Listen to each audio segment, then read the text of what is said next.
Welcome to the Boneyard with Steve Robertson. As always, I am your good friend and host, Steve Robertson, here on a rainy day from Stark Vegas. Means there's some warmer weather on the backside of this front, for a little while anyway. Hope you guys are getting thawed out. It's not something that we're acclimated to, right? It's true. It's true. But there is good news on the way. Be baseball soon. It's always great. Now, if you haven't heard yet, the baseball women's clinic is this weekend. You can go to healthstate.com. You can sign up there. My lovely bride will be there. I've informed Chris Lamonis that she is to hit cleanup. So, nevertheless, but good time. She's never been before. And every single time this thing has came up, she's had a conflict. But if you're interested in that, go to the healthstate.com website. Go to the baseball tab. You can find that. Should be a good time. Ladies, get out and go have some fun. In addition to that, Mississippi State's also announced just yesterday that Fan Day, that's right, Fan Day. It's been a while, but Fan Day is slated for February the 10th. That's going to be an afternoon event from 3 to 5. It's going to be in the Palmetto Center. You can come and meet all your favorite Diamond Dogs. All kind of cool things going on there. Doors going to open at 2:30. Going to ask you to enter through the southeast entrance of the Palmetto Center. The 2024 roster, everybody will be there, signing autographs. You can take pictures. The 2021 College World Series Championship trophy will be there. They've got some Maroon Memories, stadium tours. You can make a big deal. Bully is going to be there, the Diamond Girls. It's always fun. They even have the little dude zone set up. So inflatables for the kids. So if you've got younger kids, maybe you can get a placeholder in line. Maybe dad can stand in line. And mom can get a line, take the kids over there, let them jump around, have a little fun. But also go to healthstate.com baseball to get more information about that. Going to be some cool things that you can learn, too, about your Fan Day experience. And season's going to be there on the 16th. You excited about that? 56-game regular season schedule, plus whatever we do in the postseason. We got 35 home games, 17 road games, and 4 neutral site matchups. I like the schedule. I do. And, of course, we'll open up with a dozen games at home. And then, we don't leave Mississippi for a month. So plenty of opportunities to go see the Diamond Dogs play early this baseball season. But let me encourage you. Maybe for you guys out there, maybe you're looking for a unique Valentine's Day gift. Maybe consider buying your wife an opportunity to go to the women's clinic this weekend. You probably need to check with her. It's already Wednesday. I don't know what her plans are for the weekend. But if you're on the fence about going, let me encourage you to go. They do such a good job with all that, the football women's clinic and things like that. But baseball, it's something they've done for a few years. We didn't do it for a little while, but it's back. And so go out there and enjoy that. I can tell you that Dana is pumped about going. If you saw the video that I shared on Twitter and Facebook of her giving you guys a virtual tour of the new True Rest franchise here in Stark Vegas, will be opening soon. You can see she's wearing her Mississippi State hoodie, and also gives a shout out to the women's clinic. So go give that an opportunity, but if it's a little short notice for you, be making plans for Fan Day. It's February 10th. I'll be here before you know it. Be here before you know it, for sure. Hey, let's thank our friends at Bulldog Burger Company, too. I recently went to the grill and had those Sweet Heat sliders. I still have not tackled that Sloppy Joe sliders craving. Maybe we'll do that tonight. Maybe we'll do that. I enjoy going to Bulldog Burger Company because here's the deal. I like to be waited on. And I don't mean that in an arrogant or narcissistic way, but I like to be able to go sit and have a engaging conversation with the wife or somebody else in the family or friends or whatever. I like being able to just kind of go there and get a great meal at a great price and get great service. I don't think that's too much to ask. I don't. And nobody knocks it out of the park better than Bulldog Burger Company. I know when I walk in there, I know what I'm going to experience. I'm going to get the spring rolls. It's part of my, part of my beauty routine. Should be yours as well. It'll make you better looking. And then I've got an assortment of great items to choose from on the menu. If you're a newbie, get the Bulldog. Okay, just trust me on that. And then begin to branch out a little bit. Or you say, you know what, Steve, I'm not going to just dip my toes in. I'm just going to take a running leap and plunge myself in the Bulldog Burger Company. Then maybe walk on the wild side a little bit. Maybe get the Mission. Maybe get that Good Morning Burger. So many great ones to choose from. But you got to get the Shipley's bread pudding. You got to get the chocolate shake to go. I like dessert to go. I do. I like, hey, just go ahead and package it up. Bring it with the check. And because a little bit later tonight, I'm going to want a palate cleanser, and it's nice to have something of that quality. You know, you could just get a mint, but wait, listen, what's life without a little whimsy, right? Bulldog Burger Company has three great locations to serve you. University Drive here in Start Vegas, Gloucester Street there in Tupelo, Lake Harbor Drive in the Ridge and Flowwood area. Go by and check them out today. Go have an adult beverage. A night out with friends, a night out with family. Bulldog Burger Company can take care of you. I love them. They love me. They love you. We all love each other. Bulldog Burger Company, the place where people go to meet, M-E-A-T. All right, we'll start with our men's basketball preview. Our Justin Frommer's trying to get to Gainesville. Some flight delays due to the weather. Hopefully things work out. I know he's a little bit anxious about it, but yeah, I think it'll be okay. Now, Florida coming off probably one of the better games of the year against Missouri. Maybe you've kept up, maybe you hadn't. But let's quickly run through the schedule here. The Gators 12-6 on the year, 2-3 within the Southeastern Conference. They've won one game in a row. They're 7-1 at home. The O'Connell Center is a difficult place to play when Florida's playing well. They're playing better. I wouldn't say they're playing well, but they've played well as of late. 7-1 at home, 1-3 in true road games, and 4-2 on a neutral floor. And of course, we're headed to Gainesville. So, you know, their work outside of their home arena not really relevant to our discussion, but just to kind of give you a primer, a little bit of what to expect. They opened the regular season with a 20-point win over Loyola of Maryland. How many of you knew there was a Loyola of Maryland before this moment? They lose by 3 to Virginia in Charlotte in the Hall of Fame series. They bounce back with an 89-68 win over Florida A&M. Identical score later that week against Florida State. It's a nice quality win to get the rivalry win at home and to win by 20-plus points. They take down Pittsburgh in the NIT season tip-off, 86-71. They lose to Baylor. Very competitive game, 95-91. Baylor was ranked 13th at the time. That game took place in Brooklyn, New York. Wake Forest, a game that Coach Todd Golden said they didn't really execute well. They lose 82-71 on the road at Winston-Salem. 20-point win over Merrimack College. And they get the Richmond Spiders in the Orange Bowl Classic down in Sunrise, Florida, 87-76. 70-65 winners over ECU at the Florida tip-off. That took place in Lakeland, Florida. They participated in the Jumpman Invitational and played a barn burner of a game with Michigan in Charlotte, and they lose in double overtime, 106-101. But that was entertaining. Maybe some of you watched it. I don't know. They win that game, 106-101. And then they get Grand Point State, 96-57. You'd expect that. So they put together a nice little winning streak there and then cap that with a win over Quinnipiac, a recent baseball opponent from Mississippi State. It's a fun thing to say, Quinnipiac. Say it with me. Quinnipiac. It's fun. It is. 97-72 winners there, and that closes out the non-conference. They get into conference play, and they host Kentucky. At the time, Kentucky ranked 6th in the country. And listen, Kentucky's a great team. They really are. And with the athletes on that team, you fully expect them to do a good job. And they have. They're athletic. And, come tournament time, they're going to be a team to watch. The losing streak continues. It only goes to 2 games, but they go to Oxford, and Ole Miss absolutely destroys them, 103-85. Now, you talk about a high-scoring game. Bounce back at the O'Connell Center, take care of Arkansas, 90-68. They lose at Tennessee, 85-66.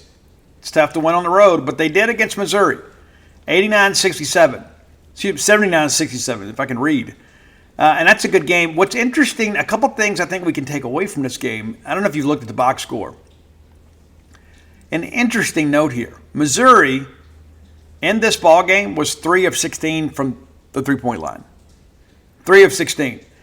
That's good perimeter defense. Not a lot of open looks, not a lot of conversions. What's interesting, too, and Todd Golden mentioned this yesterday in his press conference, is that Mississippi State allows a lot of three-point shots, but not a high percentage. It's something like, well, we're kind of content to let you shoot the low percentage shot. But somebody asked him, well, how do you explain that?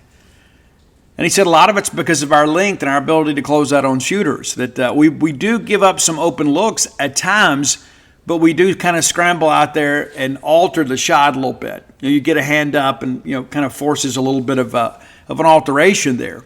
But also, too, they mentioned Tolu Smith. Much different dynamic, obviously. When they were playing at Missouri, they were able to kind of man up in the post, which enabled them to kind of lock down shooters on the perimeter. I don't know if they're going to be able to do that with Tolu. We need Tolu to have a big game. We need to force the double team and make some perimeter shots. But, yeah, when you only give up three-point shots in a ball game, chances are you're going to win. You are. But, yeah, so good game for them. And, of course, Missouri falls to 8-10 and 0-5 in the SEC. And I think maybe the level of competition had something to do with their execution. That was one of the things that Golden kind of mentioned yesterday. They really executed at a high level. Well, when you've got the better players, you should, even though you're on somebody else's home court, it's not a great Missouri team. But Florida goes in there, takes care of business. It was a three-point game at the break, and then the second half, they just kind of took over. Push that thing out 12 points. But, it's an interesting dynamic to hear other coaches talk about our team. Now, look at some individual numbers here. And the Florida website, pretty easy to navigate. Thanks, Scott Strickland. But Walter Clayton Jr., are you familiar with him? Yeah, he's a leading scorer, 15.8 points a game. Zion Poland, 14.6. Tyrese Samuel, 13.6. Riley Kugel, former Mississippi State commitment, 11.4. And Will Richard, 10.8. So 5 double-digit scores. They really do it by committee. Not a ton of depth on this team. Alex Condon's throwing in 8 points a game. Micah Hanlogden is a reserve post player. He's played, not really reserve, he's played a lot. But not a big scorer, but a guy that is doing a pretty good job altering shots. His block numbers are not tremendous, but because of his length, he is a guy sometimes that kind of forces you to take a more difficult shot. So it'll be interesting to see, kind of how we match up here. As Golden says, they're going to let it fly. They're a team that wants to shoot the three-point basket. They have 411 attempts on the year and converting right at 33% with 136 makes there. But, Walter Clayton leading the charge there with 37 and Will Richard with 34. So we're going to have to defend the perimeter. It's going to be an important game for us. It's a very winnable game for us. But in order for us to win this game, we're going to need Tolu Smith to have a big game. I think everybody sees it for what it is. We're going to go as far as we take it. But an interesting comment that Golden made as well. Mississippi State's got 4 guys that started for Ben Howland, still starting for Chris Jans. So we've done a good job keeping the nucleus together. And thank the Bulldog Initiative and some of our very generous donors in that respect, right? But you begin to kind of break it down. You got Tolu and you got Jeffries and you got Cam and you got Shaquille Moore. These are some guys that played a lot of basketball together. We're going to start 5 seniors. And then we're going to bring Josh Hubbard, one of the most electrifying shooters from the freshman ranks in the country. We're a good team. We need to play like a good team. I think it's a game we can get. Now, we have taken some good teams down to Florida and come home with a loss. But if we go down there and play our game, if we go down there and make them kind of grind it out, got a really good chance to win this game. Now, look at some team numbers here. Guys, they're averaging 85 points a game. And again, a lot of that's coming from a variety of sources, but they're doing really good on the inside-outside game. They are a perimeter shooting team. It's one of the things that they emphasize. And so if we can force the early shot, if we can get out there and disrupt the shot and not let them shoot in rhythm, got a really good chance to win this game. But we're not going to win a shootout with Florida. I'm just going to, you have seen enough of this Bulldog basketball team to understand when we control the tempo, and we don't let people get out in transition, we don't give up easy looks, we're a tough team to beat. And you beat Tennessee, arguably the most talented team in the conference. And so that's proof that on any given night, we can take care of business. And we need to take care of business tonight. What's interesting, though, is you look at like the scoring margin. Despite the fact that they really hadn't played a very challenging non-conference schedule, the scoring differential is under 9 points. So they're in tight games a lot, and that could matter down the stretch. Like, hey, we've been here before. It's okay. Everybody just kind of keep playing. Everybody stay within themselves. So they're used to being in tight ball games. And we went through the schedule, and you saw there were some very competitive games. You know, Ole Miss really got after them. And, of course, it's an SEC road game. Always tough to win on the road. But I think this is a game, too, where we've got to maintain our composure. And when you go back and look at that Alabama game, we're right there. And then we have 3 seniors step up and miss 2 free throws apiece down the stretch. That can't happen in a game like this. And that was a home game. But when you go on the road like this, you've got to be able to keep the game close and give yourself a chance to win it late. I don't think this is a game where things are going to get away from either team. I think it'll be a very competitive game. But I think that Mississippi State, due to our experience and the fact that it's not a big deal for us to put on a dark color jersey and go on the road. We're not intimidated by that. I don't know how raucous the environment's going to be, a midweek game. Those road games, you'd love to play them in the midweek, right, rather than on the weekends. A lot less people can be there. That's not to say that the kids that are there, the students that are there, and the really the hardened basketball fans in the greater Gainesville area won't do a good job. It's just a different environment on the weekends because everybody can be there. But it's a team that shoots it pretty well, right at just over 45%. It's a new year, which often means new resolutions. Many of you have said, you know what, this year I'm going to eat better. I'm going to be more efficient in what I do. I'm going to do my meal prep. We can make that so easy with you with our friends with Factor. Factor's ready-to-eat meal delivery kits take the stress out of meal planning and sets you up for success in a new year. Skip all the long lines at grocery stores, all the prep work, the cooking fatigue.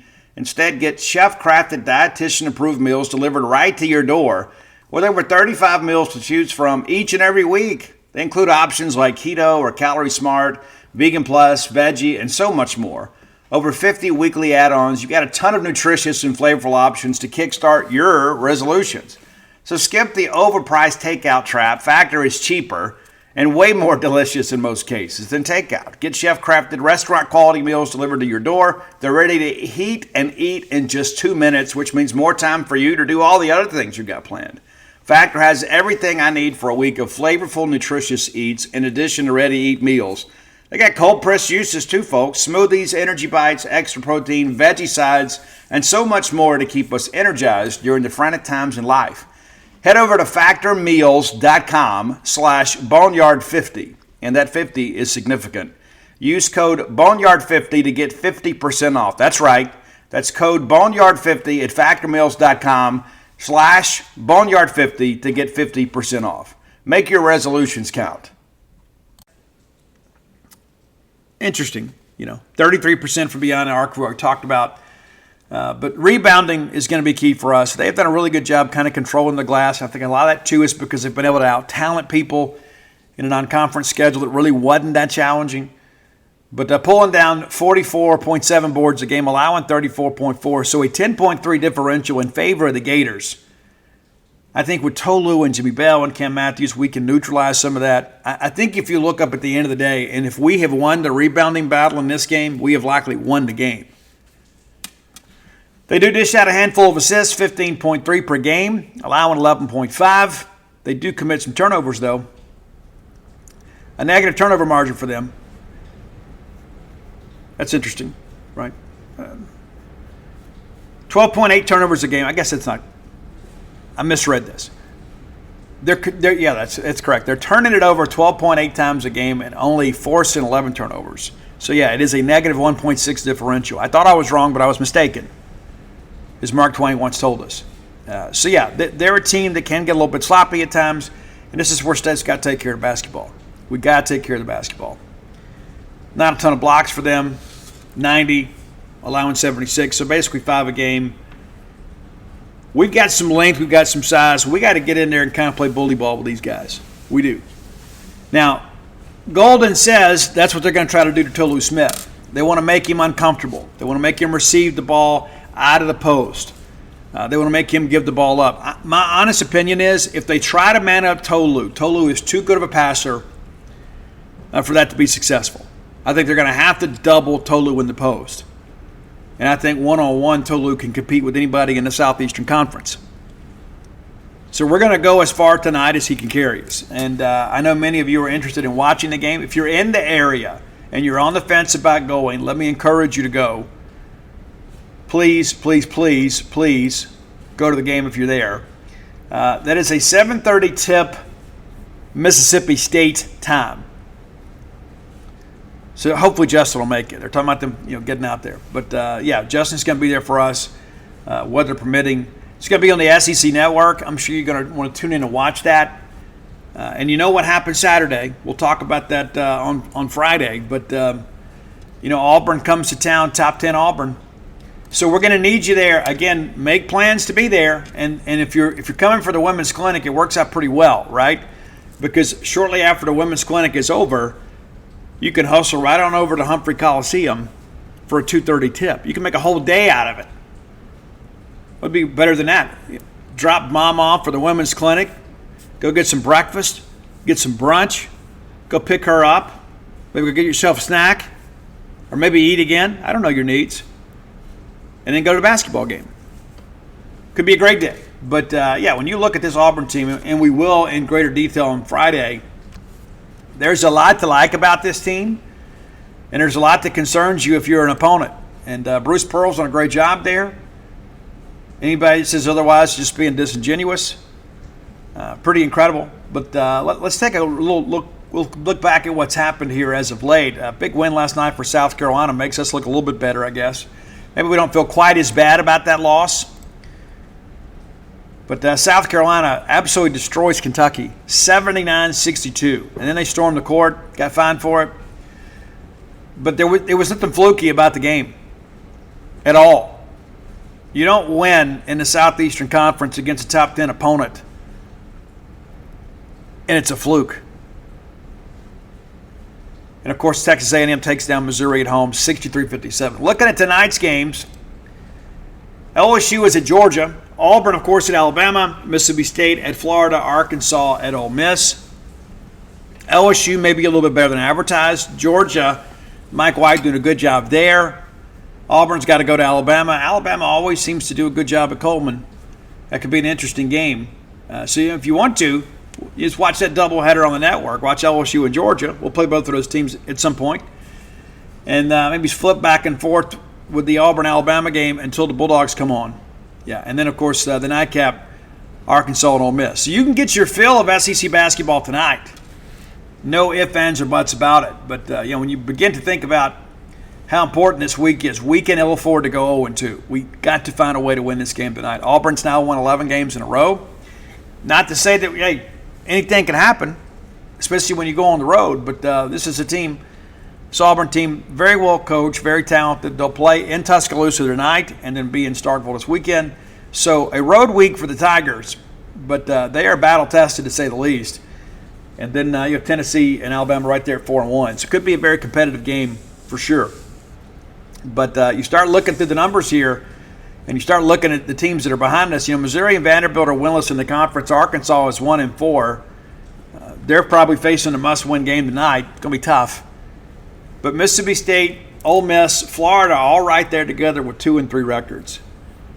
And you start thinking about the postseason. And again, I hear it all the time. Oh, plenty of basketball left to be played. Yeah, you're going to say that, and you're going to usher yourself right into the NIT. The only games that matter right now are the ones we're playing now. Tonight's game is really all that matters. We don't think, we'll get down into this. No. You got to win tonight, period.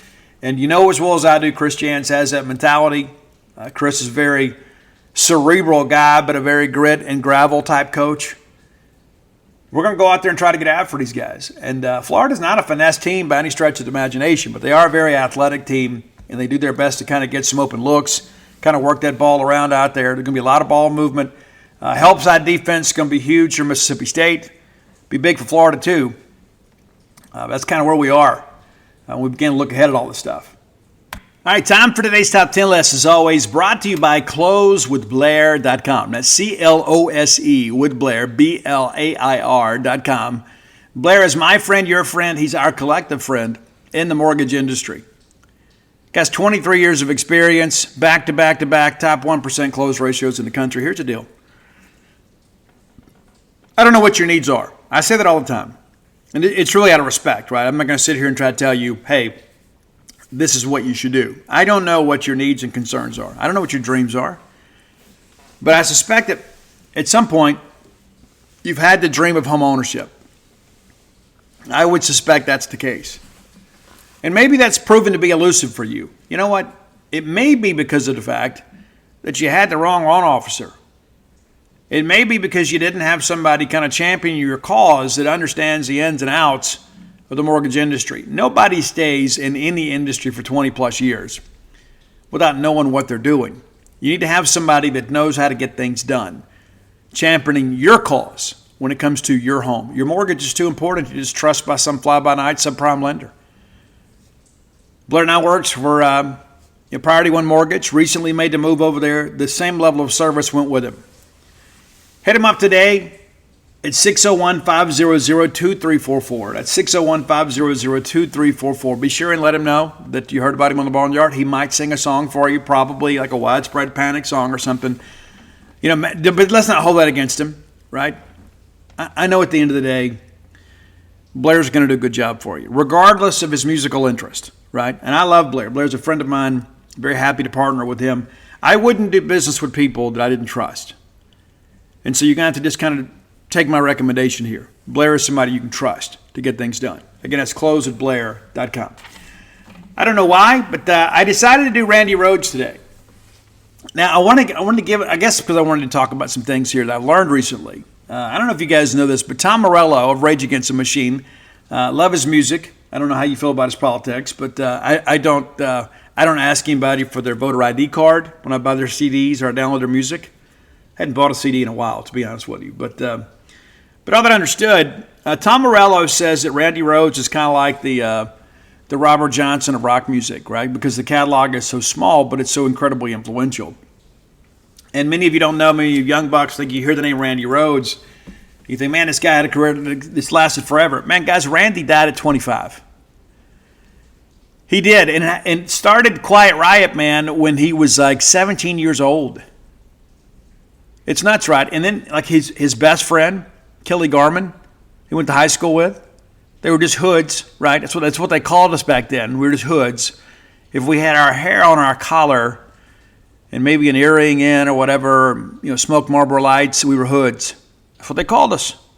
We were hoods. But Randy was so talented that he taught his best friend how to play bass, and they ultimately started Quiet Riot together.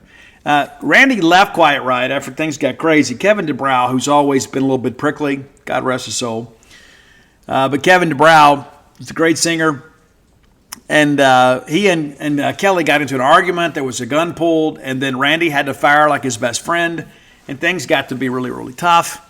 And what's interesting is as the soap opera of Quiet Riot kind of continued, Randy Rhoads looked to leave the band, and Rudy Sarzo, of course, the great Rudy Sarzo was with Quiet Riot, spent some time with Ozzy, some time with Whitesnake. Rudy's played with everybody. He's been in my band, your band, everybody's band. One of the great guys in rock music. People know him and love him. But Dana Strum, who I'm going to see this Saturday night in Biloxi when Great White and Slaughter play. If you're going to the show, be sure and say what's up. I've met Dana a handful of times. Dana Strum is the person that encouraged Randy Rhoads to audition for Ozzy. He didn't want to do it. And Dana's like, you got to go do it. And so he goes to the studio and lays down some riffs, and they say, hey, we're going to give you the gig. Dana Strum actually comes out and tells him, you're going to get the gig. Doesn't really formally meet Ozzy until the next day. And next thing you know, he is the guitar player in Ozzy. And it's interesting, too, to read about song composition from Randy Rhoads. Because everything in rock was kind of like in the same pocket, right? Everything was like the same chording.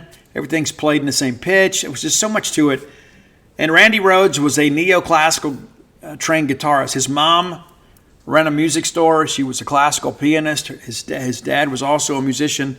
When they were very, very young, they didn't have a TV because the parents wanted them to just entertain themselves with their musical instruments. And so when Randy Rhoads got in with Ozzy, and maybe it's because Ozzy just didn't care, because Ozzy was in the depths of addiction, they gave Randy a ton of freedom. And that's when Randy began to expand his horizons a little bit. When he was with Quiet Riot, people were like, they kind of sound like everybody else. And all of a sudden you had this virtuoso that became one of the most significant guitar players in the history of music. Not just American metal, not just in American music, not just in heavy metal or rock. One of the most influential guitarists of all time. And here's something I bet you didn't know. Did you know Randy Rhoads was quitting the band with Ozzy? Did you know that? Of course, Ozzy had gotten drunk, fired the whole crew many times. But as I mentioned, Ozzy was in the depths of addiction. He would miss shows. He'd get so hungover, couldn't perform the next day. And Randy was just tired of it. There had been so much drama with Quiet Riot, now with Ozzy. And even 2 albums in, he was ready to leave. And there was all this discussion about, hey, let's do a live album, like a cover album, Black Sabbath material with Ozzy. And they were going to have Tommy Aldridge and Randy Rhoads play on it. And they didn't want to do it. And eventually got shelved. And then it came back as Speak of the Devil after Randy's death. But Randy Rhoads had a very tragic death. It was pretty crazy how it all went down. It was a guy, they were on tour, and they had stopped. And they were resting at some guy's house, and this happened to be like a helicopter and some planes out there. One of the guys knew how to fly the plane. Got out, took some people around for a ride, and everything was cool. And then their makeup artist, who was like 58, had a heart condition, and she goes, hey, I'd love to go up, but you can't do all this crazy stuff. Because before, they'd come through, and the guy tried to buzz the bus to wake up Tommy Aldridge. And so he said, no, we'll just go up and go real slow and let you take it in. And Randy Rhoads, who had a terrible fear of flying, decided, I want to go up and take some aerial photos. And next thing you know, the pilot, who reportedly had been arguing with his estranged wife the entire night and had been hopped up on cocaine, decided to buzz the bus again. And as he goes by, he clips the bus. And the next thing you know, the plane crashes and bursts into flames. And all were killed. All 3, the passenger, the makeup artist, and Randy Rhoads. And with that, one of the greatest musicians ever is gone. So here are my top 10 Randy Rhoads tracks. Now, the first 2 Quiet Riot albums, QR1 and QR2, not available in America. And that was part of the problem with Quiet Riot, is that they couldn't get an American distribution deal. And all the other infighting in the band was part of the issue too. But Randy wanted to kind of just, let me just go join a band. Instead of starting another band, let me just go join a band. And then, of course, Dana Strum, the great Dana Strum, great name for a bass player, gives him the opportunity to audition for Ozzy, and the rest is rock and roll history. So here we go, my top 10 Randy Rhoads tracks. Now, these may not be your favorite Ozzy ones, because, again, just 2 albums with Ozzy, right? Blizzard of Oz, which was initially the name of the band. Did you know that? But they decided to kind of trade on the name of Ozzy Osbourne, who had been very successful with Black Sabbath. So here we go. Number 10, it's Revelation, Mother Earth. Great track, technically an absolute masterpiece. And again, you can kind of feel this is not the same power chords over and over again. Music was changing, and Randy Rhoads is a big part of it. You had Eddie Van Halen doing the tapping and all the shredding over there, and then you had Randy kind of introducing some classical elements into rock music. So they were contemporaries in many respects. Number 9, you can't kill rock and roll. You can't. You can't. Of course, Twisted Sister has a song of the same name. It's not the same song. Great track, for sure. Now, number 8, a song that got Ozzy a little bit in trouble here. Ozzy Osbourne, of course, was a historical, legendary alcoholic. In fact, the last conversation rumored to have taken place between Randy Rhoads and Ozzy Osbourne is Randy told him, you're going to kill yourself one day with all this drinking. Yeah. So Ozzy had written a song called Suicide Solution. And the opening line is, wine is fine, but whiskey's quicker. Suicide is done with liquor. It was about drinking yourself to death. But a lot of people said, hey, suicide solution, that must mean it's okay to go kill myself. And so there was a teenager that shot and killed himself, and they said he immediately listened to Suicide Solution and went out and killed himself, as if somehow that he was mesmerized by the musical stylings of Ozzy Osbourne. And again, the song is about alcoholism. And the thing that I've learned about that, and I've had many friends that unfortunately have decided to take their own lives, and I'm a suicide survivor myself, and I can tell you that there was never any music that led me to do that. It's my own issues, my own depression. And if you're a person that struggles with that, let me encourage you. Go get some help. You can call the suicide prevention line anonymously right now. You can call them right now and talk to them. But yeah, so Suicide Solution, it's about the slow process of drinking yourself to death. But there was a lawsuit filed. They had to deal with all that. They said that Ozzy was encouraging negative behavior, self-destructive behavior. It was crazy, man. It was absolutely nuts. Of course, never went anywhere, but it's pretty crazy to think when you look at the music today and the stuff that's out there. I mean, you can see, understand, these guys were the precursors to free speech in many respects in music. All right, number 7, a song that opens up with a great kind of haunting synth feel to it. It's after one of the black magic masters of all time, Aleister Crowley. Jimmy Page lived in Aleister Crowley's castle for a while. Jimmy Page from Led Zeppelin. But anyway, in the early to mid '80s, there was a lot of this fascination with the occult in rock music, and it's because people are like, oh, they're devil worshippers, and it all started with Kiss, right? All of a sudden, Kiss wasn't just this band that put on high heels and makeup and stuff out there and get out there and play a rock show. They said, oh, these guys, that's the Knights in Satan's service. That's what they said. It's so stupid. But because of the fact they got a reaction from people, right? I mean, in many respects, these bands were just agent provocateurs. And so let's go do something to shock people. Because it was all of this, I don't know how to explain this to you, but I guess it was all this religious right versus music in the 80s. And they would burn records. That was the big thing. And we're all going to meet up and we're going to burn our records, or we're going to bulldoze the records. And there was all this talk about, hey, we burned this Kiss album, and you could hear the demons hissing in the records. I mean, it's just some things like that. We've evolved a lot as a society. But all that I understood, because of the fact there was such angst, there was controversy created by this, right? There was a lot of bands all of a sudden, you'd see the pentagrams and things like that. And it's so funny, like nowadays, I remember some time ago when Paul Stanley had a tweet that said, what is so wrong about having a moral code? Why is it more important to go to the club to go to church? And I think to myself, where have we come, right? We've come full circle. It's not cool to go to church, but it's cool to go to clubs. And it's Paul Stanley standing up for the church. Again, it kind of shows how silly a lot of that stuff was. Really, a lot of it was an act. But Ozzy really played it up. He did. And the Mr. Crowley track, because of the fact, the subject matter, really got a reaction from people. Number 6, a song much different, Goodbye to Romance. And the tone, the guitar tone on this is just incredible.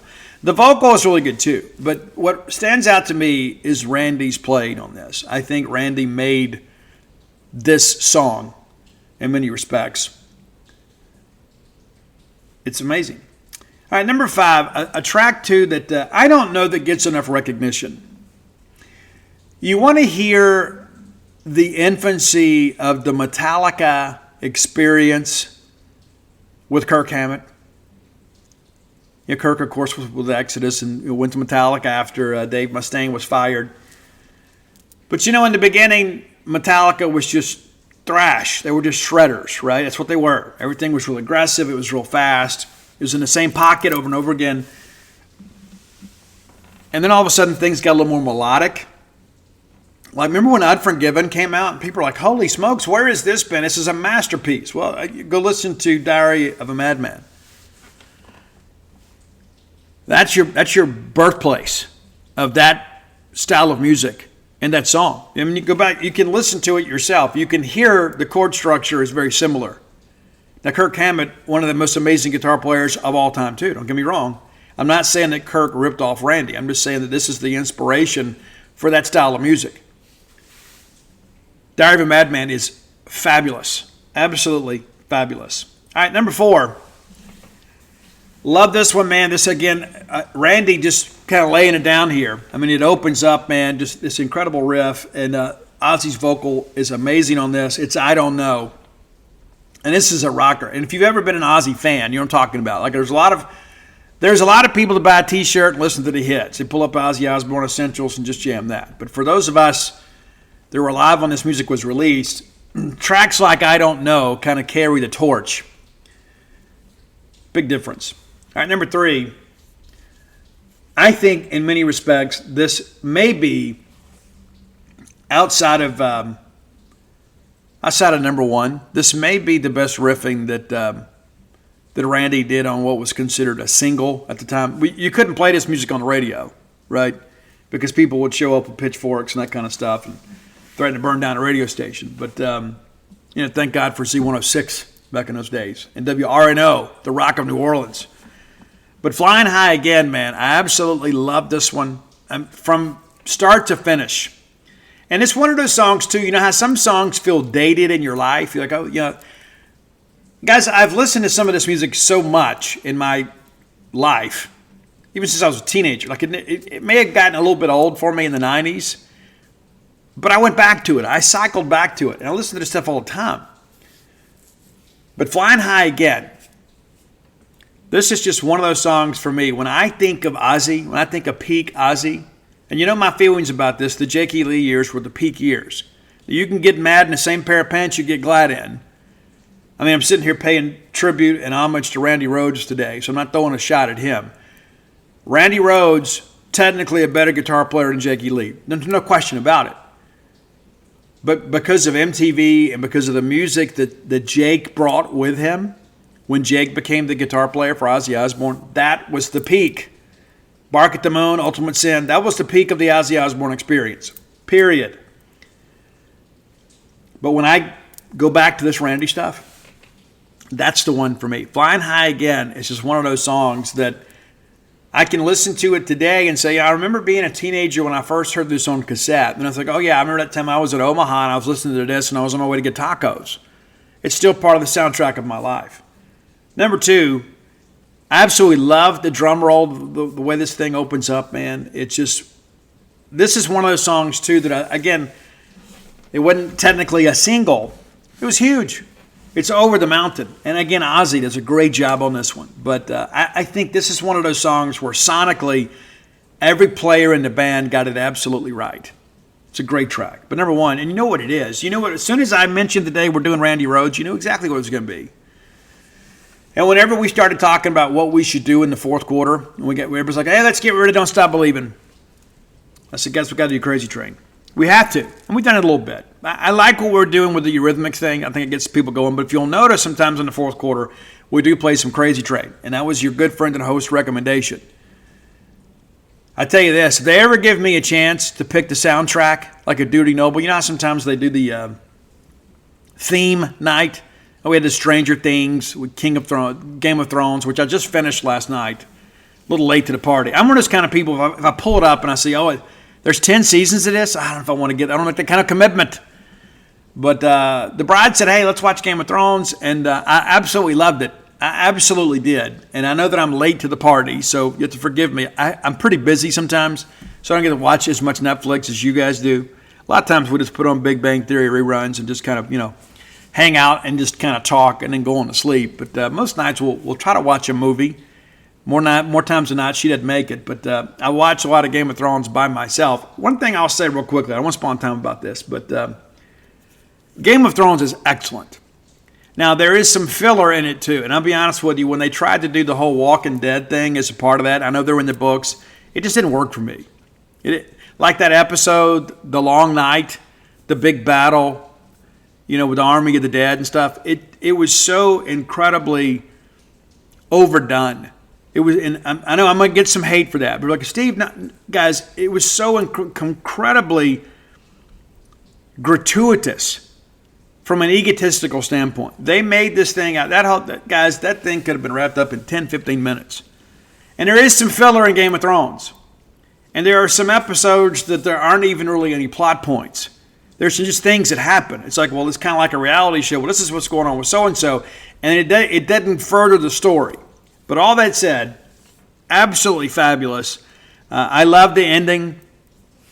And one of the things I love about Game of Thrones is you never know what's going to happen. You never know from one season to the next, one episode to the next, who's going to die, who's going to become allies, who's going to be friends. It's an incredible performance by everybody involved.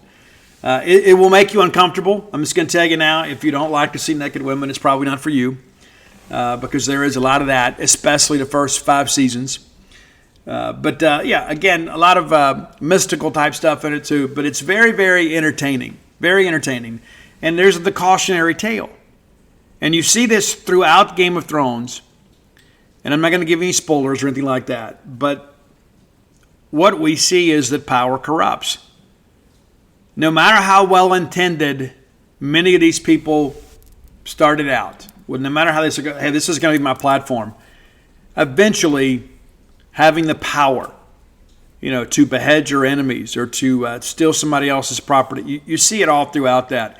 And not much has really changed. I mean, it's really a metaphor for life today. I mean, true power corrupts. It does. But there's some incredible battle scenes. There's some incredible acting in this. The writing is fabulous. So if you haven't watched it, I'm going to encourage you to watch it. Again, it's 8 seasons, and the last season's only like 6 episodes. But I enjoyed it, and there were a lot of people, when it was in its heyday, people were like, Steve, you got to watch this. You'd love it. And I was just so resistant. I'm like, guys, I'm already like 4 and 5 seasons behind. I wasn't a big Netflix guy back then. I'd watch it on broadcast TV. I just bumped the mic. I'm sorry. But yeah, it's great. It really is. So if you're looking for like something to get into, I'd encourage you to watch it. I think it's like filmed in Croatia or Slovenia and places like that. It's absolutely incredible what a job they did there. But anyway, back to Crazy Train. This is just one of those songs, man, that back to my point I was making about the theme nights, I confused myself. If they ever gave me a chance to pick the songs, let's do 80s night. Let's do a midweek ball game. We'll do 80s night, and we'll give away like some gift cards to Bulldog Burger Company to people to dress 80s night, and the best contest wins. Maybe you give them a gift certificate, whatever. I don't know. But man, I'd be turning these kids on to so much 80s stuff, and I don't mean Born to Be My Baby and You Could Love a Bad Name. Those songs are great. Not going to be a whole lot of nothing but a good time. We'll work in some things in the pregame playlist, but during there, guys, you're going to hear some Ronnie James Dio. Yeah, we're going to put some real rock and roll. I mean, and I'm serious about it. If they ever give me the chance to say, Steve, you pick the playlist, we're going to do 80s night, and you pick it. We can do 80s rock one Wednesday night or one Tuesday night, and we'll do 80s top 40. We could probably even work in some 80s country. I'd need some help from some of you guys to put that list together. But that's the thing about putting these lists together, is that a lot of you, especially you young bucks, Crazy Train, and that might be it. I mean, which is a sad thing. And one of the things that I'm going to ask you guys, I saw this recently, and it was a reel of Linkin Park, and it was a live performance of In the End. And the message said, to future generations, please don't ever let this music die. It gave me chills. I get chills just even saying that because, Chester's gone. I mean, what happens? I mean, and who would have thought Ozzy Osbourne would outlive Chester Pennington? I mean, my goodness. But my hope is when we do these things that we're introducing people to something a little bit more than just the single serving experience. And so I do encourage you to listen to the list when you're looking for something to travel with. And there are going to be some people from my generation that, Steve, I don't really know those songs. Some of them you're going to recognize immediately and you just didn't know the name of them. But, guys, Crazy Train is one of those tracks that everybody knows. It's anthemic. It's played at sporting events around the country. It's something that everybody can enjoy. And everybody knows the opening part of it. But, guys, it is the majesty of Randy Rhoads that brings that thing forward. And you can find out there, I know when they have Ozzy and Jack's Road Adventure or whatever, they went to the Big Mountain studio and they isolated Randy solo. and it'll give you chills. And I'm sure you can find that online. The guy was an absolute genius, man. Absolute genius. He wasn't just some stoner. He didn't party a whole lot. He did smoke a lot, but cigarettes, not marijuana. He wasn't really involved in drugs. Occasionally they said he would have like one drink, a little sweet drink, whatever, something that was in a bottle that he could get in Europe. But he wasn't a partier. He was committed to his craft. And the rock and roll sideshow kind of got to him, and tragically we lost him in an accident. But we'll still celebrate his music, and my hope is that somebody else will pick up the mantle, after Eddie Trunk is gone and other people like that, this music is still something that is played for future generations. I mean, it's a trip to me when Crazy Train comes on and I hear kids do the little I part. It just drives me crazy, man. It does. It absolutely matters to me because this music means so much to me. And you hope it never dies. And hopefully through the magic of Apple Music and Spotify and things like that perhaps this will continue to be something that people can celebrate in years to come. But God rest the soul of the great Randy Rhoads. And if you want to go see one of the last, I think it's the last picture ever taken of him on stage. It's right here in Starkville, Mississippi. You didn't know that? Yeah, Backstage Music. They have it. And it was a Mississippi State student that went to Knoxville, Tennessee, that snuck his camera in there and took the picture. Believed to be the last known photo taken of Randy Rhoads on stage. Now, I made that claim and somebody refuted me. I said it's the last known picture taken of him. And somebody said, no. There was 2 girls that got their picture made with him outside the bus after the show. Okay, so cool. So we'll disqualify that saying last known photo of Randy Rhoads performing on stage, Knoxville, Tennessee, was captured by a Mississippi State student.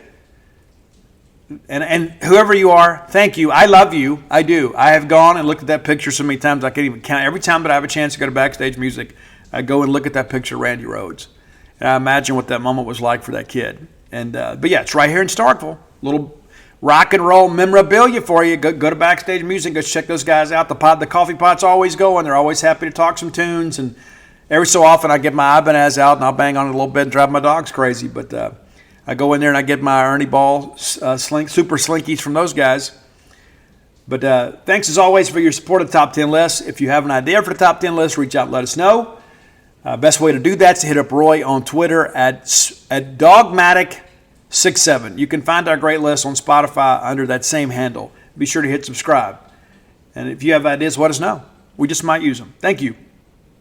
Next segment of the show brought to you by Campus Bookmart, a Starkvillian institution. Campus Bookmart. Yeah, that's right. If you're looking for Mississippi State merchandise, look no further than Campus Bookmart. They have the best selection of Mississippi State merch in the known universe. A lot of people make that claim. They back it up. Go by and see their smiling faces next time you're in town. The lovely, talented Susie, Miss Pam Minyard, Kathy Brown, everybody there will do a great job for you. They'll make you feel like family because in their minds you are family. Yeah, it's true. I get a hug with every purchase. Maybe you don't, but I do. If you can't make it to town, we can't send you a hug, but we'll do it now. Lean in. But campusbookmart.net can take care of your online purchases. And you need to be getting outfitted for baseball season. And be prepared for some Mississippi State basketball as well. I'm not a big fan of football apparel at basketball or baseball games. Just my opinion. So get something sports specific or just get the universal state script. It's always good. Visit him at campusbookmart.net, and by being a loyal Boneyard listener, we'll give you a phrase that pays. It's BSR, which stands for Beautiful Steve Robertson. That gets you free shipping on all orders over $75. Any orders less than 75 bones, absolutely incomplete. All right, Mississippi State women's basketball team has played their one game of the week. We'll play again next Monday against LSU. We'll need you to turn out and be a part of that. The ladies, big winners on Monday at the O'Connell Center. Hopefully the men can follow suit today. 89-77 is your final. It was a very close game for a while, right? It was 19-19 after one. State takes a 4-point advantage at the half. Florida cuts back, and that cuts it to 2 after the third. And then in the fourth period, again, State's conditioning just kind of takes over. And we've seen that in recent games in the fourth quarter that your Bulldogs have really taken charge. So a 10-point advantage for the Bulldogs late to win 89-77.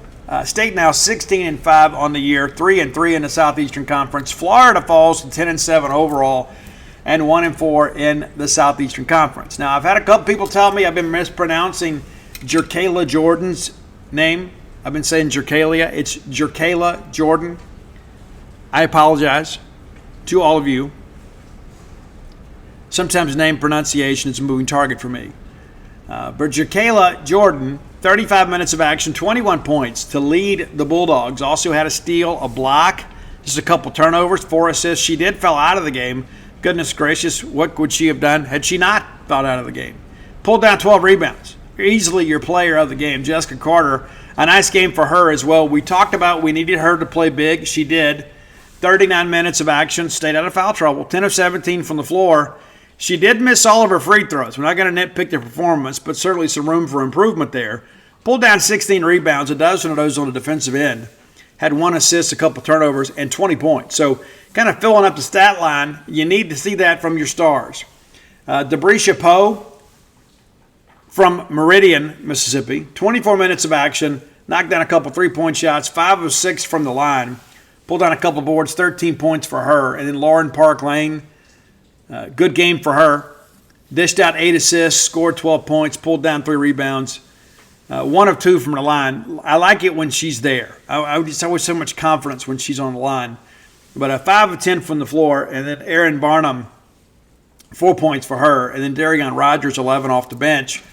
Bulldogs shot it pretty well. And even from the perimeter, 7 of 16. 16 of 23 from the line.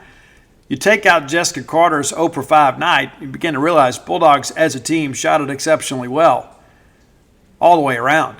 But 89 points, going to win you a lot of games with women's basketball. State shot 47% for the game. And in that decisive fourth quarter when it was closing time, State 10 of 18 from the field, 1 of 2 from beyond the arc. And then, more importantly, 7 of 9 from the free throw line. That's what happens when teams are trailing, they have to foul. You've got to be able to convert your free throws. Bulldogs did. Proved to be different in the ball games.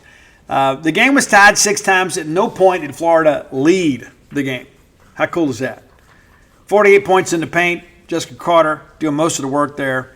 State with 12 points off turnovers, 13 second chance points, 12 fast break points, and then 19 from the bench. When you're getting near 20 points a game from your bench, especially in women's basketball, more times than not you're going to win the game. So good win for Mississippi State, and I wish things were a little less fragile. You know what I'm saying? It's like some of these games we start picking apart the schedule, and it's on the men's and the women's side. And you think, hey, we got to find a way to win. It's a must-win game, and you hate to feel that way at this point in the schedule, but that's where we are. And with LSU coming to town next Monday, that's going to be a 6 p.m. tip. It's going to be on ESPN2. So if you're in the Greater Triangle area, we need you to make plans to be here on Monday. And we'd love for the rest of you that are going to be here for the women's clinic and for men's basketball, just hang around.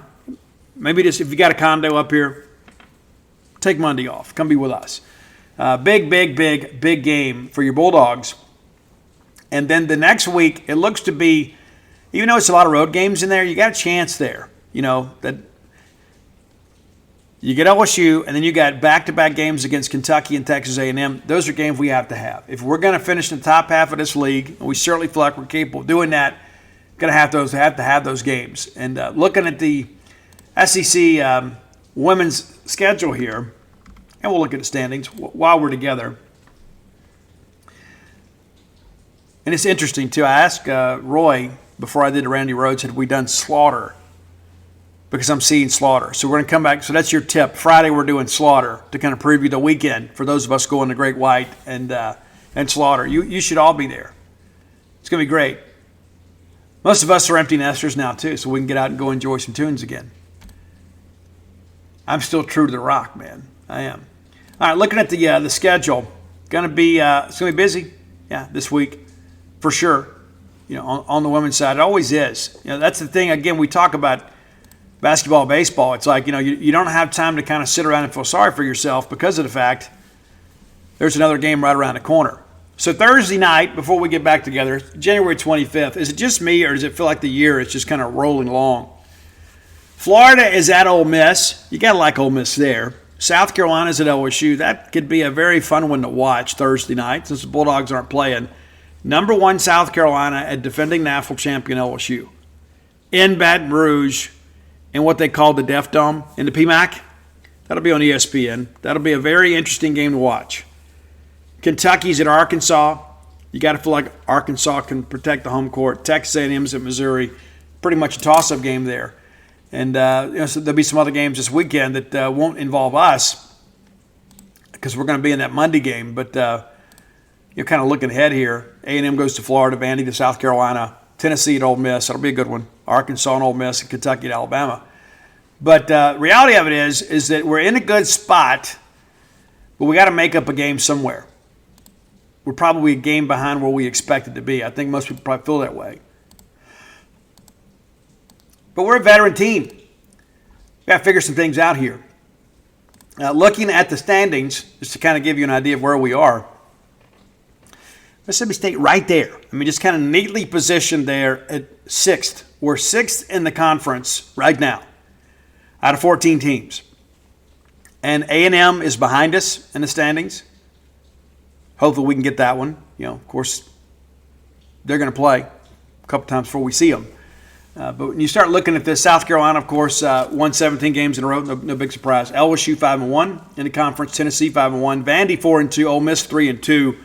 And then Mississippi State right there at 3-3. And just behind us, everybody else with losing records in the league: A&M, Arkansas, Kentucky all at 2-3. Alabama's 2-4. Auburn 2-4. Missouri 2-4. Florida 1-4. Georgia 1-5. So as we get a chance to kind of beat up on those teams in the bottom half of this league, we have a chance to kind of propel ourselves forward. I still feel good about the team. I don't feel like I did in the Tierra McCowan, Victoria Vivian's years where I expected to win every game. I don't feel that way. But I have more confidence in this team than perhaps I've had over the course of the last few years since Vic Schaefer's left. When Victoria had moved on, we were still a very good team. We were still a team that was expected to at least get to the Sweet 16 every year. I don't know that I'm ready to say this is a Sweet 16 team, but I'm getting to the point where I feel like, especially when Jessica Carter plays well, we can compete with just about anybody. South Carolina is an absolute machine right now, and LSU athletically they're going to be a challenge for us. That's why we need you to be there to help kind of even the score a little bit. But outside of that, I think we can play with anybody. I think we've proven that in the early going of the schedule. But State's 16-5 overall right now, and 8-3 at Humphrey Coliseum, and on the road 5-2. And again, the measure of a team is not just protecting your home court, but being able to go on the road and get wins. And we've been able to do that. We're 3-0 on a neutral court. So 8-2 overall in games away from Humphrey Coliseum. That's the measure of a tournament team. You got to be able to get it done when you have to put on that dark color jersey and go on the road. You have to. And we have not always been able to do that. But I believe that Sam has us moving in the right direction. And, of course, we lose the game in Tennessee, and we've got people kind of getting out and, getting a little bit negative. And I get it. I mean, we all love Mississippi State. We want to be competitive in all courts and fields of play. And I'd be remiss if I didn't mention men's tennis with a big top 20 win over the weekend. It's always nice to see us win. But, I think the women are in a pretty good position right now. I think everybody probably feels the same way that I do. But we've got to win some games here. And, again, that LSU game is going to be asking a lot. I mean, you win that game, boy, things set up really well for you down the stretch. Because, again, Kentucky, A&M, and then you got Georgia. So you've got a chance here. The next 4 opponents are teams that are behind you in the standings. So we got to get fat right here. You got to eat when the food is on the table. And we're about to get a chance to do that. And if you get a chance, just think for a second here. Let's say you get a split of these road games, and then you beat Georgia and Florida, and you should. Go 3-1 during this stretch. You start feeling really good about your positioning as you head down the stretch. Still got some difficult games to go, but the schedule really kind of eases up for us once we get through LSU. I like our team. I like our staff. I like where we're positioned right now. Obviously, a couple more wins would make me feel pretty good, but this is a team, too, that's had to deal with a lot of adversity this year. You had some players who have been banged up. You had one out for the year with an ACL tear, and, Jessica Carter missed some time. Beginning to get some people healthy, learning to play together as a unit. I think you can feel pretty confident that we're going to have some things to cheer about on the women's side. I feel better about the women's side than I do the men right now. because of the fact that I think the schedule really eases up for us. There's more parity on the men's side of things. There are some games on the women's side you can kind of show up and have a good game and still win. You don't always have to be at your best. And I know that coaches will tell you otherwise, but there are some games you can simply out-talent people, especially on the women's side. And as the illustrious Hound Dog says, man, sometimes some of these women's basketball games, they just beat each other ungodly. I mean, you'll have somebody get beat 100-37. I mean, that's not atypical, especially in a non-conference. But we're going to have some games that we're going to be able to show up because we're a tougher team, and we're going to be able to go out there and not always play our best but win the ball game. I don't know that I have that same level of confidence on the men's side right now. So, again, I think right now, the way things are positioning themselves, I think you can feel really confident the women, once we get through LSU, and if you win that LSU game, goodness gracious, things are really setting up well for you. But I think after that, you begin to realize that things are going to ease up. We're going to have to continue to play well.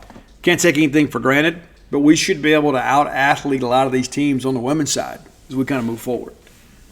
I think that's a fair assessment, and I hope that you'll agree. But I have confidence in both the men's and women's coaches and teams. We're veterans. We got a lot of players on both the men's and the women's side that have played a lot of basketball in the Southeastern Conference. They know what it's like. They're not going to be shocked. They just go show up and all of a sudden, it's a basketball game against a tough opponent. I mean, they get free school too, right? That's kind of how the whole thing works. But you start working through the schedule again, you start beginning to realize, come March 3rd, Mississippi State should be on the right side of the bubble. I don't think we're a bubble team on the women's side. I think we're going to play our way in, and I don't think anybody's going to be able to keep us out. Last year we had to play in the first four in, and we took care of that. And then, what do you know, we nearly got to the Sweet 16. Is this a Sweet 16 team? I think it's all going to depend on the bracket. Simple as that. It's all going to boil down to that. Who ends up being the teams to beat? But it's nice to be able to talk about some women's basketball and not just think about the next game. To be able to think about and forecast, some postseason basketball, and then we'll see what happens. Kind of moving forward. What's going to happen with women's basketball, and I think that's the thing too, like the whole Sam Purcell thing. What if Auburn comes open? It's going to be a difficult task for us to keep him here if that opportunity presents itself. It's true. I mean, Sam's an Auburn alum. His father-in-law is kind of the godfather of Auburn's women's basketball. It's tough to compete against that. But my feeling is, no matter what happens with Sam Purcell, that Sam has done a good enough job that we have kind of righted the ship. We've proven you can win here again. We've proven that it wasn't just the Vic Schaefer magic. Now, we haven't reached those same heights by any stretch of the imagination. But I think we've shown it wasn't just one coach coming in here and just kind of catching fire. We number one, are committed to basketball. We have fans that turn out and support women's basketball. We're willing to give to women's basketball. We're willing to do some really cool things to help the women's side recruit. And so I think if nothing else, we have taken another positive step forward, getting back to where we want to be. We're not on the same level as South Carolina and LSU. We're just not. LSU was down a little bit when we were up, and now we've kind of flip-flopped again. Of course, you could get Kim Mulkey, one of the best coaches in the history of women's basketball. You expect to get better, and they have. And so they've kind of supplanted us in many respects, and so we've got to begin to kind of work our way back. And so Monday will be a nice test for us. Again, so let me encourage you, if at all possible, please make plans to attend that game. It'd be nice for LSU to show up to a very, very hostile environment. And students, I'm calling on you. I know we're asking a lot of you. I know, but listen, you guys are in college. You got plenty of time to sleep. You don't have to spend every night in the Cotton District. Once you take care of your studies, but when the Bulldogs are on the court, we need you to be there. And I know that that Auburn game is going to take a lot out of you on Saturday. Win or lose, I know that you students are going to bring your best effort. I have absolute confidence in you. But I'm going to need you to come back on Sunday. The Bulldogs need you to come, on Monday. The Bulldogs are going to need you back on Monday. Sam Purcell is going to need you there.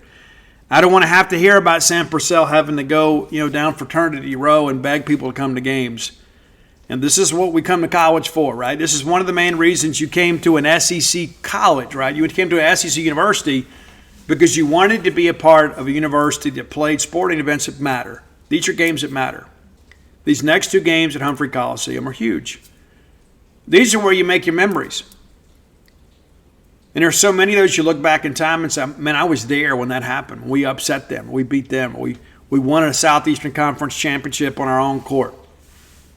And I was there for a part of that. And you'll be able to tell your kids, hey, I remember when saw this NBA player play here, this Olympian play here. I was there. These are the days that last forever. And so I'm just going to encourage you, don't worry so much about what's happening in the Cotton District. You got all weekend to do that, right? But on Monday, we need you in Humphrey Coliseum. We need you to be there to help propel the ladies forward because they're facing a top 10 team, a team that's very, very accomplished, but again, by an amazing coach. And so we're going to need you to kind of help upset the balance a little bit in hopes of the Bulldogs pulling off a major upset. All right, final segment of the show brought to you by the Stark Vegas Clubhouse. Just Google it, man. Google is your friend, even though they're kind of corporate sellouts these days. There used to be a time when you could Google stuff and find really cool, interesting articles. But here's the deal. When you just need to find the most reliable information, I go to Google. And you can Google Stark Vegas Clubhouse. And while you're there, you can peruse their fine amenities. If you're looking to bring a large group to town, rather than go out there and get 5 hotel rooms, get a place where everybody can congregate together. Everybody can have their own individual room. You got a couple bathrooms. You got that amazing porch area on the back. You can sit out there and watch it rain these days. That great fire pit area, maybe you have to wait for it to dry out to use that. But here's the deal. Whether it's a work group, and some friends of mine recently used it for that purpose. They were in town doing some work in the Greater Triangle area. Everybody just stayed there. Place that you can just kind of rally and set up a home base. And then everybody disperse and go take care of things. And come back. You can break bread there. You can stock the kitchen. You can do some cooking. Put some adult beverages on ice. Whatever you want to do. Or maybe it's a ball game deal. Maybe it's a family event. And you want to come to Starkville for a staycation or a ball game weekend. Go to Stark Vegas Clubhouse on Google and book through the Evolve website. We'll save you 10% by using promo code BSR10. How about that? BSR10. Stark Vegas Clubhouse, always available, midweek, weekend, whatever you'd like. Of course, unless somebody books, but it's not a situation where somebody's just Airbnb-ing out their house and only available on weekends. If you're coming into work, you can use the Stark Vegas Clubhouse. And again, book through the Evolve website. You can book through VRBO or Airbnb, but I can't save you 10%. Book through Evolve, we can save you 10%. Promo code BSR10. All right, last few minutes together. A few things I want to talk about. Tomorrow is the first day of the writing process of the book, The Dude, Life and Times of Duty Noble. Still got a little more research to do. I wanted to go ahead and get started and use what I have, and I've got a few more interviews to do and things of that nature. But first day in a new writing process for book number 7. Now, I share that with you. It's so interesting. I have a lot of people say, hey, Steve, I read your book. And I say, well, which one? You know, it's usually Flim Flam or Dog Pile. But this is book number 7. And I never really dreamed a few years ago we'd be in this position. Never did. But listen, it has been such an honor to begin to gather and compile all this information and old interviews and old game recaps and things like that, to begin to shine a light on one of the most notable, if not the most notable, student athletes to ever wear a Mississippi State uniform. Very significant. And it's a huge honor to have the blessing of the Noble family to write this book. It's a huge honor to have the university be behind me in this. And as one member of the state administration said, Steve, this book probably should have been written 50 years ago, but if you don't write it, it's not going to get written. Probably some truth in that. One of the things when I got ready to move to Starkville, people asked me, what do you want to do? You know, covered the team, went to everything. Like I was making up for lost time, right? I mean, I went to every single thing. From 2014 to 2019, if Mississippi State played a sporting event, I was there for the most part.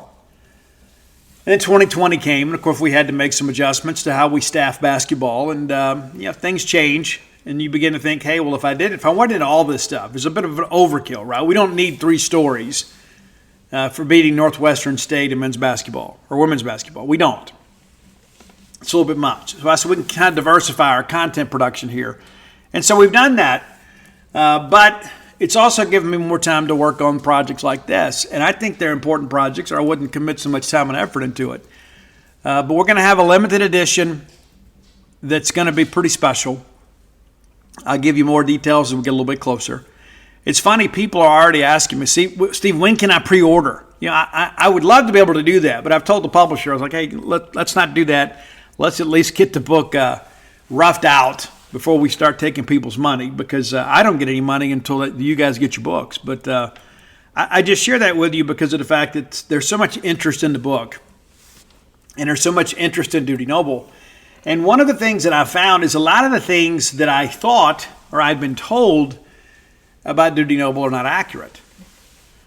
And I think it's important to kind of frame things up in their proper context. That's a big part of this. Huge part of this. Going to encompass, goodness gracious, 50, 60 years of Mississippi State sports. Some of the biggest hires in the history of the university were made by Dudy Noble. I don't know that anybody has ever had a better eye for coaching talent than Dudy Noble. You can run the list. You begin to break it down yourself. I mean, you begin to think about the fact that we named a gym the McCarthy Gym because Dudy Noble saw something in Babe McCarthy and hired him and ushered in the greatest era of Mississippi State basketball of all time. You also have Coach Paul Gregory. And I don't know that Coach Gregory gets enough respect, to be honest with you. Coach Gregory basically took us from being, a great Southern baseball program, to the cusp of being a national baseball program. And then, of course, Ron Polk came in and, took things to a completely different level that nobody else had ever done. We became a national recruiter in many respects. But Paul Gregory did a lot to kind of build upon what Dudy Noble did and kind of usher in a new era of baseball under Ron Polk. Then, of course, he hired Murray Wilmoth, who won a NAFL championship at Minnesota. He hired Darrell Royal, who won multiple NAFL championships for Texas. And we know so much about Dudy Noble Field, but we don't know a lot about Dudy Noble, the person, the player, the coach, the administrator. And my hope is we're going to be able to do that in a very honorable way. And we're going to be honest about things. There's some other stories in here that are going to be a little bit inconvenient and uncomfortable for some people. But, we're going to write it with love, but we're going to write it with honor and respect and with honesty. But I'm ready to get going. I've been down, learned in Mississippi, spent some time down there, just kind of getting a vibe and a feel. I've been down there to eat before. But not really to just kind of take in that small little town. And I mentioned that on the show here a while back, and I had people hit me up and said, Steve, you should have let me know we were down here. We could have gone and broken bread together. But I do plan to get back down there and go to Gibbs. And what's interesting, they do that buttermilk pie down there, which is amazing. People say, it doesn't sound good. God, it's incredible. And so my wife, we didn't get a chance to eat last time, so she made me a buttermilk pie. We loved it so much that we shared it with friends. Yeah. But it's interesting. When you embark on something like this, it's one of those things that you got to be rested up and prayed up. And, I am a very spiritual person, despite what some people may think. And before I even got involved in all this, I did a lot of soul searching and kind of thought about, do I want to take this on? The responsibility of writing this book, it's going to require a tremendous amount of research. And I've done so much research. And I reached out to some people that I love and respect and asked them, I said, hey, what do you think about this? Thinking about writing a biography of Dudy Noble. And initially some people were like, Steve, it's kind of a niche book. I don't know, And it is. It's a Mississippi State book at its core. And other people said, you know what, Steve, I wish I would have thought about that. And now that I've done the research and I've shared some of the anecdotal stories that I've picked up and things like that, people are like, oh, Steve, I can't believe you found this kind of stuff. Well, it's kind of what I do, right? And again, the fact that I don't feel the need to be at every single thing anymore. We've got an army of people that work at Gene's page, right? Matter of fact, Justin Frommer just touched down in Gainesville, so he'll be there to cover the game tonight. But, so I don't have to sit there completely glued to the television trying to keep up a game thread. or on the message boards. It gives us a chance to have a life, but also to some diversity in content. So I share that with you because many of you have wondered, how this whole thing kind of comes together. And I get people all the time that ask me about writing books, but they want to write a book. The first thing that I'll tell you is you probably don't want to write a book. You probably don't. You think you do, but you probably don't. It's fun to start a book. It's fun to plan a book. It's fun to research a book. It's fun to put an outline together. And it's fun to write a book. It's not fun to finish a book. Because then you got to fight through all this editing, all this fact checking, and then there's somebody that'll take exactly what you said and just rephrase it. And it doesn't change the meaning of anything. And you say, well, why don't we just leave it alone, right? Well, we're just trying to make it a smoother read. And there's all these things like repetitive words and repetitive phrasing, because when you write over a period of weeks, sometimes you have the habit of just kind of sticking to the language that you use normally, and you may use a phrase repetitively. That's got to be fixed.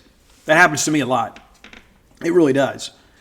And then there's all this fact-checking stuff. I mean, it's just, especially when you're writing a book of historical significance. I mean, you got to make sure you got the dates right. I mean, there's been times that I've written, stories for Stark Villains and Alpha Dogs, and I'll go back on my own personal edit and find out that I had the location of the game wrong. Something as basic as that. I mean, it's right there for you. There have been other times in my research of Duty Noble where I've found things like scores of games that are different. Found a baseball game between State and Ole Miss. I think it was back in, it was in the 1800s. But it was the second time we had played. The Oxford Eagle, it was a tie ball game, and they had the score wrong in the paper. And then I would go back and I would find the Mississippi State media guide, and we'd have one score. Then the Ole Miss media guide agreed with us, so the newspaper account is incorrect. And so you got to work through all that kind of stuff too, because you want to be accurate.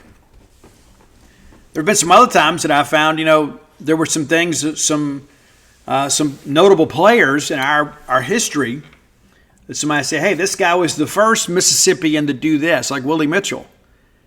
Like some people, for years, people have told me Willie Mitchell was the first Mississippian to play in the major leagues. Well, that's not factually correct. He's the first Mississippi State player to ever play in the major leagues, not the first Mississippian. Matter of fact, there were 3 prior to him. And the first Mississippian to play in the Major League Baseball ranks was eventually banned from the game for a while because he paid off an official. Yeah, it's crazy. Guy from Natchez, Mississippi.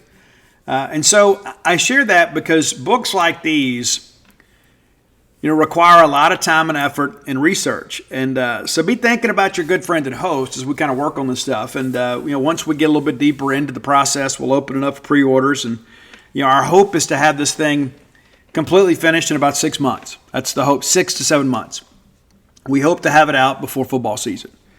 And, we're planning some big things. And it's one of these things, I think in many respects, one of those books that is very, very important to all of you. Dog pile kind of goes on its face, right? I mean, it's like, hey, you win a national championship, you got to write a book about that. And we deserve to have a book about that. Matter of fact, I've got a copy of Dog Pile sitting right here next to me. We needed that to commemorate the moment, to chronicle our journey, to win our first ever team sport national championship. I was born to write that book. When the Bottom Falls is the new one, still doing really well. And you never know how that stuff's going to be received. But I get messages just about every day from people asking where to order it, and other people saying, Steve, I couldn't put it down. I just finished it. And I love the book. And I appreciate so much of that. You can go to When the Bottom Falls, and you can order the new book, and all my sports titles are there. But that's a book I had to write. And there was just something inside me that it's like I've got this knowledge about what it takes to get clean and sober and how to stay clean and sober and how to cope with life and things like that. And so I felt like I owed it to the still suffering addict and those who loved them to write what I know about recovery. And you don't have to be a person that struggles with chemical dependency. It's really a book about, I've had some people say, Steve, it's a love story. And in many respects it is. It's a story of redemption. It's a story of growing up in South Mississippi and finding some level of acclaim in life. Coming from the humble upbringings of my grandparents raising me for most of my life as a kid. And then, getting married and becoming a father. There's a lot to it. It's not just about chemical dependency. It's not some clinical book. Okay, well, I've got a drinking problem. How do I fix it? All of that is part of it. But there's this scarlet thread throughout the book that is really about, and maybe redemption's the wrong word, but it's one of those things, it's about overcoming.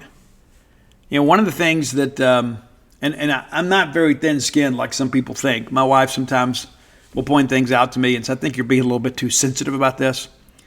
And that bothers me too, because more of the time she's wrong. But my point being is that I'm not a survivor. Like you read that, so, I'm a survivor. I think in many respects, when you look at the plight of the drug addict and then the redemption, the phoenix rising moment, it's almost disrespectful to call it surviving.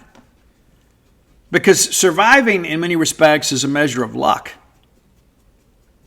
I mean, God forbid, we have plane crashes and they survived the plane crash. Well, true. But it's kind of a lottery. Recovery is about overcoming. So I'm not a survivor in that respect. I'm an overcomer. Because I still have those same character defects. I'm still working through some things, I'm a guy that is very comfortable in his own skin these days. I wasn't always so self-assured. There are always some things out there I thought may have been too big for me. I remember even writing Flim Flam. I remember thinking, this story is too big for me. That's how I felt at times. And I thought, you know what? Nobody knows this better than me. Nobody's a better expert on this topic than me. And so I got to write this book. And I did. And I really battled with imposter syndrome for weeks before it came out. I'm like, I'm getting out of my lane here. I'm just a recruiting writer, right? I mean, what am I doing writing this book, And you all know what all came from that. But it taught me a lot about myself.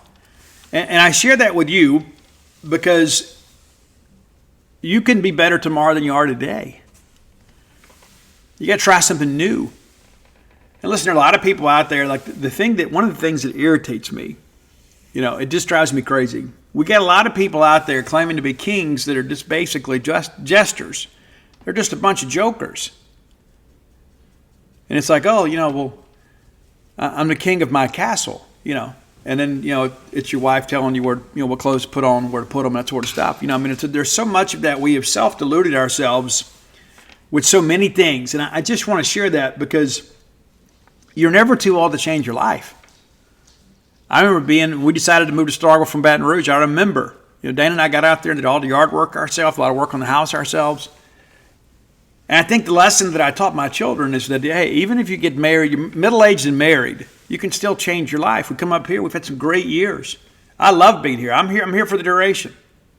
I am. I always joke with people, one of these days when I get ready to retire, I'm going to write the Salman Rushdie recruiting book and go move to Costa Rica or something and tell all the dirty secrets I know about everybody. But you never know. I may do that. I may not. I may just kind of, one day just decide to hang them up. But life is short and death is certain. And not just for me, but for all of you, I don't want you to sit back one day and say, you know what, I never got a chance to do this. Or I never made the time to go do this. Because it's really all within our own power, right? I mean, there's not ever a situation where there's nobody telling me, hey, Steve, hey, you got to go write this book. There's nobody telling me that. And it's the same for you. It's like, hey, my family is from Scotland, and one day I want to go to Scotland. I want to see all those things. I'm gonna make the time to go do that because it's just like the basketball thing, right? We tell ourselves, hey, there's plenty of games left. When the most important game is the one right in front of us. It's the same thing for us in life. We think we have forever. Oh, eventually I'm going to do that. Well, eventually never gets here. You got to have a plan. And whether it be to travel or whether it be to do something, get out and paint your house or to, build a doghouse or a gazebo or whatever. There's no time like the present. I just share that because I've had so many people that have reached out and say, hey, Steve, you've inspired me to write a book. And that means a lot to me. But also I don't know that people fully understand what they're taking on. And I'm not saying that out of vanity or anything. I can just tell you that there's so many people, number one, that don't have a story. They have a story that's important to them, but it's not a marketable story. Now, if I'd come out in the beginning and wrote When the Bottom Falls, it might have done okay, maybe. right? But I had to have, the Hugh Freeze Ole Miss scandal to really kind of give me the opportunity to show what kind of writer I was. And I'm even better now. At least I hope so. But a lot of people don't have a story. They have a dream. And here's the thing. You may not be on the New York Times bestseller list. You may not be on the Mississippi bestsellers list. You may not even be one of the top sellers in your neighborhood bookstore. I don't know. But that doesn't let that stop you. That shouldn't be a reason not to do it. Because I learned so much and I gained so much writing these books. Very cathartic for me. Writing is very healing for me. I read something earlier. I think it was Aristotle that said, it's like, we get better at the things we do repetitively. So it's not necessarily just a gift. In times it becomes a learned skill. And so I write every day, whether I post stuff on Gene's page or not, which I produce content every day with rare exception. But my point is that if you look at life like that and say, well, I've never been a great writer. Well, you're never going to get better by just saying, you know what, I'm just not a great writer. I'm not a great public speaker, right? I feel that I am, but there are a lot of people who say, you know what, I can't do it. Sure you can. Or I can't sing a solo in church. Sure you can. Sure you can. You can practice and you can get better. A lot of times, I know when I was a kid, I used to wonder, well, what if, what's my skill? What's my talent? What can I do that nobody else can do? And I was fast, but I wasn't as fast as some other kids. I could throw the baseball, but I couldn't throw it as hard as some other kids. And you begin to ask yourself, well, why wasn't I born with this? And you gotta plot a course for self-improvement. And somewhere along the way, you kind of find where you fit. And then once you're there, it's not just about fitting. It's about kind of changing the mold. And that's what I encourage you to do. And, I know there's some personal platitudes there, and I get it. But I just want you guys to know kind of where we are in process. Tomorrow, I'll get up, I'll write a couple things for Gene's page, and I'll spend the rest of the afternoon working on chapter 1 for the Duty Noble book. And I'm pretty prolific, right? Once I get going, like I wrote When the Bottom Falls in 27 days. I wrote Dogpile in 6 weeks.